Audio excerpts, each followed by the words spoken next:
அந்த பூனை தாய் பூனை குட்டி போட்டிருக்கு அப்படின்னா கொஞ்சம் பாருங்க, நான் என்ன சொல்ல வரேன்னு உங்களுக்கு புரியும். முதல் தடவை இந்த தாய் பக்கத்துல யாரையுமே அண்ட விடாது. ஒரு முதல் 15 நாளைக்கு பக்கத்துல கூட வர முடியாது உங்களால. பார்த்துட்டீங்கன்னா அடுத்தடுத்த மாத்திரும். அப்படி மாத்திட்டே உட்காந்துருக்கும். கண் திறந்து குட்டிகள் எல்லாம் ஓடி ஆடி விளையாட ஆரம்பிச்ச உடனே முதல்ல தான் வேட்டைக்கு போய் ஒரு எலியை வேட்டையாடி கொன்று கொண்டு வந்து இந்த குழந்தைங்களுக்கு கொடுக்கும். அமர்ந்து அமைதியா பார்க்கும், யார் இதுல வேட்டைக்கு தயாரா இருக்கக்கூடிய குட்டின்னு.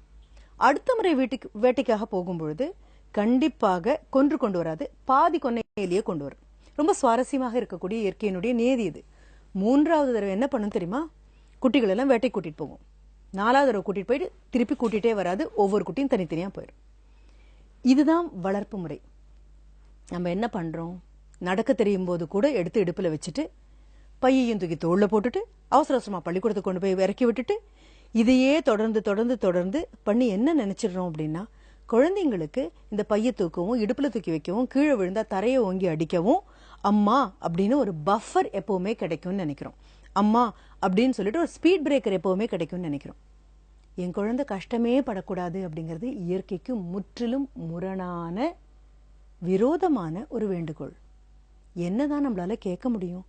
நாம் பட்ட கஷ்டம் என் குழந்தை படக்கூடாதுன்னு மட்டும்தான் நம்மளால கேட்க முடியும். இது இளம் தாயான எல்லாரும் புரிஞ்சுக்க வேண்டியது. ஏன்னா இந்த 25லேருந்து 35க்குள்ள இதை நீங்க புரிஞ்சுக்கல அப்படின்னா, நீங்க 45-50 தொடும் பொழுது குழந்தைங்க ரெக்கமுளைச்ச பறவைகளா கூட்டை விட்டு இறங்கி போகும் பொழுது, ஐயோ நான் இவ்வளவு பாடுபட்டேனே, எனக்கு கொஞ்சம் கூட இது நன்றி காமிக்கலையே அப்படிங்கிற கழிவிறக்கத்துக்குள்ள நீங்களே மூழ்கி போக வேண்டிய கட்டாயத்துக்கு ஆட்படுவீங்க. மெதுவா விரல கொடுத்தா போதும், இடுப்பு கொடுக்க வேண்டிய அவசியம் இல்லை. விரல கொடுத்தா போதும், பிடிச்சு கொண்டு போய் பள்ளிக்கூடத்துல விட்டா போதும். குழந்தை விழுந்தது அப்படின்னா தரையை ஓங்கி அடிச்சு குழந்தைக்கு தாம் பண்ற தப்புக்கு இன்னொருத்தர் அடிக்கலாம் அப்படிங்கிற பாடம் சொல்லிக் கொடுக்காதீங்க.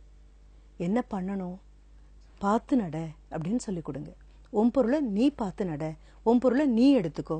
ஆண் குழந்தையானா அதை ஆணா வளர்க்காம, பெண் குழந்தையானா அதை பெண்ணா வளர்க்காம, ஆண் குழந்தைகளையும் பெண் குழந்தைகளையும் மனிதர்களா எப்படி வளர்க்கறது அப்படின்னு இளம் தாய்மார்கள் 25லேருந்து 35க்குள்ள படிச்சுட்டாங்க அப்படின்னா அவங்களும் தப்பிச்சுப்பாங்க, அவங்க வளர்க்குற குழந்தைங்களும் பொறுப்புள்ள பிரஜைகளா இருப்பாங்க.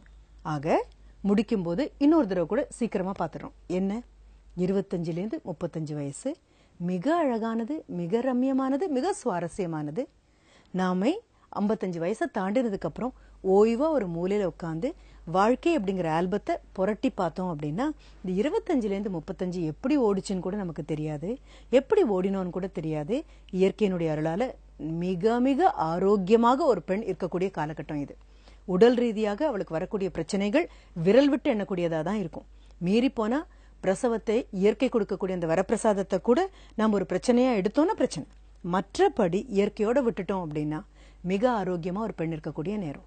மனதளவிலையும் உடல் அளவிலையும் ஆரோக்கியமா இருக்கக்கூடிய இந்த நேரம்.